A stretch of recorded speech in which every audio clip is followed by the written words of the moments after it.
Seasonal சேஞ்சஸ்னால எல்லா பக்கமும் காய்ச்சலும் சளியும் ரொம்ப ஸ்ப்ரெட் ஆகிட்டு இருக்குங்க. இதிலிருந்து நம்மளை பாதுகாத்துக்கணும்னா வெளியில் போகிறப்போ கண்டிப்பாக மாஸ்க் போட்டுட்டு தான் போகணும்னு எல்லாரும் அட்வைஸ் பண்ணுறாங்க. ஆனால் நமக்கு தான் அட்வைஸ் பண்ணால் பிடிக்காதே. கோவிட்கே பயப்படாத நம்ம இந்த ஃபீவருக்கும் கோல்டுக்குமா பயப்பட போகிறோம்? இப்படி அசால்ட்டாக இருந்து எங்கள் வீட்டில் மாட்டினவங்க தாங்க எங்கள் வீட்டில் அவரும் நானும். ஃபஸ்ட்டு எங்கள் வீட்டில் அவருக்கு தாங்க கோல்டு வந்துச்சு. 24 மணி நேரத்தில் எனக்கும் ஸ்ப்ரெட் ஆகிடுச்சு.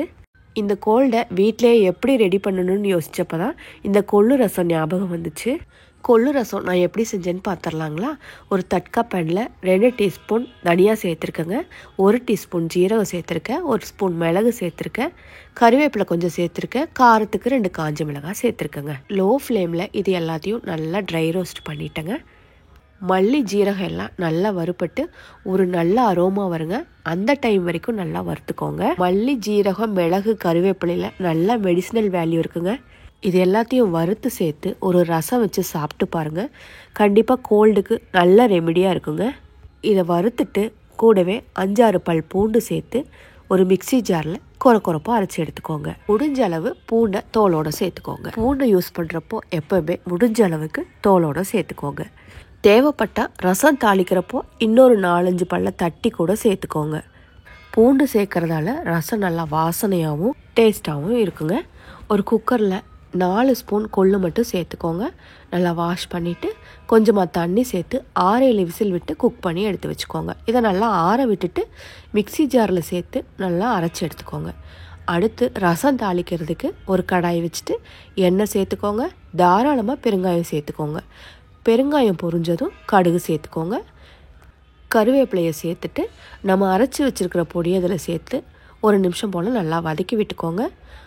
1 எலுமிச்சம்பழ அளவு புளியை நல்லா ஊற விட்டு கரைச்சி ஃபில்டர் பண்ணி இதில் சேர்த்துக்கோங்க.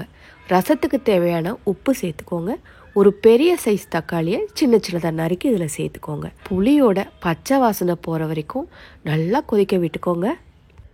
நல்லா கொதித்து பச்சை வாசனை போன உடனேயும் நம்ம அரைச்சி வச்சுருக்கிற கொள்ளு தண்ணியை அதில் சேர்த்துக்கோங்க. கொள்ளு தண்ணி சேர்த்துட்டு ரொம்ப நேரம் கொதிக்க விட்டுறக்கூடாதுங்க. சைடில் நுர வர டைமில் ஃப்ளேம் ஆஃப் பண்ணிவிட்டு கொத்தமல்லி சேர்த்துக்கோங்க. கமன்னு நம்ம தெருவே மணக்கிற கொள்ளு ரசம் சூப்பராக ரெடி ஆகிடுச்சுங்க. கோல்டு அதிகமாக இருக்கிறவங்க இந்த கொள்ளு ரசத்தை ஒரு டம்ளர் கூட குடிச்சிக்கலாங்க. மூக்கடைப்பு இருமல் பிரச்சனை இருந்தால் கண்டிப்பாக கொஞ்சம் க்யூர் ஆகிடுங்க. ஃபைபர் கண்டென்ட்டும் கால்சியமும் அயனும் இருக்கிற இந்த கொள்ளு ரசத்தை உங்கள் வீட்டில் இருக்கிறவங்களுக்கு கோல்டு இருக்கிற டைமில் கண்டிப்பாக செஞ்சு கொடுத்து பாருங்கள்.